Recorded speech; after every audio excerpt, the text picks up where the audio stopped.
സാനിയോ സരിന്റെ കൂടെയാണോ? സരിൻ അവിടെ CPM party ഓഫീസിലാണ്. രണ്ടുപേരും പാർട്ടി ഓഫീസിലാണ്. അതെ. സാനി, എന്താണ് CPMന്റെ ഒരു കണക്കൂട്ടൽ? കാരണം ഒരു തെരഞ്ഞെടുപ്പ് കഴിഞ്ഞാൽ ഇമ്മീഡിയറ്റ് ആയിട്ട് ഏറ്റവും നന്നായി കണക്കൂട്ടുന്ന പാർട്ടിയാണ്, അതിന്റെ മെക്കാനിസം ഉള്ള ഒരു പാർട്ടിയാണ് CPM. CPMന്റെ വിലയിരുത്തൽ എന്താണ്? എന്തെങ്കിലും സൂചന ലഭിക്കുന്നുണ്ടോ അവിടെ നിന്ന്?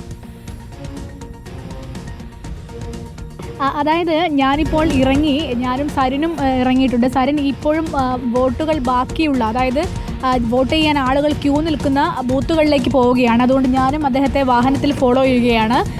ജില്ലാ കമ്മിറ്റി ഓഫീസിൽ ചെന്ന സമയത്ത് അവിടെ കണക്കുകൂട്ടലുകൾ തകൃതിയായി നടക്കുന്നുണ്ട്. തികഞ്ഞ വിജയപ്രതീക്ഷ തന്നെയാണ് ബൂത്തുകളിൽ നിന്ന് വന്ന കണക്കിൽ, ഇതുവരെ വന്ന കണക്കിൽ ഉള്ളത് എന്നാണ് ജില്ലാ സെക്രട്ടറിയോട് അനൗദ്യോഗികമായി സംസാരിക്കുമ്പോൾ മനസ്സിലാക്കാനാകുന്നത്. പക്ഷേ സരിൻ ഓരോ ബൂത്തിലും പോയതിന് ശേഷം അവിടെ നിന്നുള്ള കണക്കെടുക്കുന്നുണ്ടായിരുന്നു. നേരത്തെ നമ്മൾ ബൈറ്റിൽ ചോദിക്കുമ്പോൾ അദ്ദേഹം ഇതെന്താണ് കയ്യിലെന്ന് ചോദിച്ചപ്പോൾ അത് കണക്കുകളാണെന്ന് കൃത്യമായി പറയുന്നുണ്ടായിരുന്നു.